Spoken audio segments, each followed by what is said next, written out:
لە کاتێکدا پێنج پارتە سەرەکیەکەی هەرێمی کوردستان لە کۆبوونەوە پێنجقۆڵەکانیان بەردەوامن، پێشبینی دەکرێت لەسەر بنەمای گۆڕینی سیستمی حکومڕانی و بەدیێنانی داخوازی لایەنەکان پێنج حەزبەکە بگەنە ئەنجامێک بۆ هەموارکردنەوەی یاسای سەرۆکایەتی هەرێم. بەڵام لە ئێستادا گرفتێکی یاسایی تر ڕوبەڕووی ئەم هەوڵەش بۆتەوە. گرفتە یاساییەکەش ئەوەیە کە ئەگەر لایەنەکان گەیشتنە ڕێکەوتن لەسەر هەموارکردنەوەی یاسای سەرۆکایەتی هەرێم، ئایا دوای پەسەندکردنی لەلایەن پەرلەمانەوە کێ یاساکە وەک سەرۆکی هەرێم ئیمزا دەکات؟ چونکە بەپێی یاسای سەرۆکایەتی هەرێم، سەرۆکی هەرێم یاساکان ئیمزا دەکات دوای پەسەندکردنی لەلایەن پەرلەمانەوە. سەرۆکی هەرێمی کوردستان شەرعیەتی لەدەستدەدا و ویلایەتی نامینێ. لە ئێستادا لایەن و سیاسەکانی هەرێمی کوردستان بەسەر دوو بەرەدا دابەش بوون. سەبارەت بە ویلایەتەکەی بارزانی کە لە 19ی ئابدا کۆتایی پێهات، پارتی دیموکراتی کوردستان پێی وایە کە بارزانی لە پۆستەکەیدا بەردەوامە بەسەر جەم دەسەڵاتەکانیەوە تا هەڵبژاردننی سەرۆکێک بۆ هەرێم. ڕای ئەنجومەنی شورای هەرێمیش هاوشێوەی ڕای پارتی دیموکراتی کوردستانە.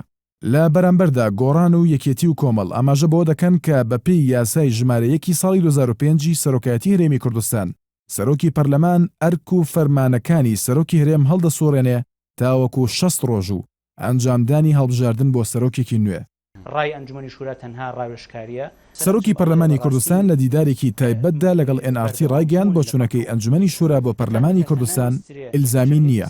بۆیە چاودێران پێشبینی دەکەن سەرۆکی پەرلەمان یاسای هەمواری سەرۆکی هەرێمی کوردستان ڕەوانەی دیوانی سەرۆکایەتی هەرێم نەکات ئەگەر لایەنەکان ڕێکەوتن و پەرلەمانیش یاساکەی پەسەند کرد.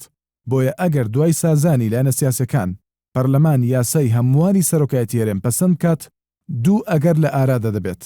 یەکەم، سەرۆکی پەرلەمانی کوردستان وەکو سەرۆکی هەرێم واژۆ لەسەر یاساکە بکات. ئەمەش پێشبینی لێ دەکرێت ببێتە هۆی نیگەرانی پارتی دیموکراتی کوردستان و تێکدانی سازان.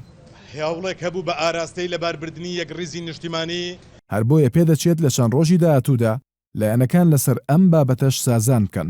دووهەم، هەرچەندە سەرۆکی پەرلەمان و گۆڕان و یەکێتی و کۆمەڵ ڕاکەی ئەنجومەنی شورا ڕەت دەکەنەوە کە بارزانی لە پۆستەکەیدا ماوەتەوە بەسەر جەم دەسەڵاتەکانیەوە، بەڵام ئەگەر هەیە دوای سازانی لایەنە سیاسیەکان سەرۆکی پەرلەمان یاساکە ڕەوانەی سەرۆکایەتی هەرێمی کوردستان کات و دوای بێدەنگی سەرۆکی هەرێم بۆ ماوەی 15 ڕۆژ یاساکە بە پەسەندبوو دابنرێت.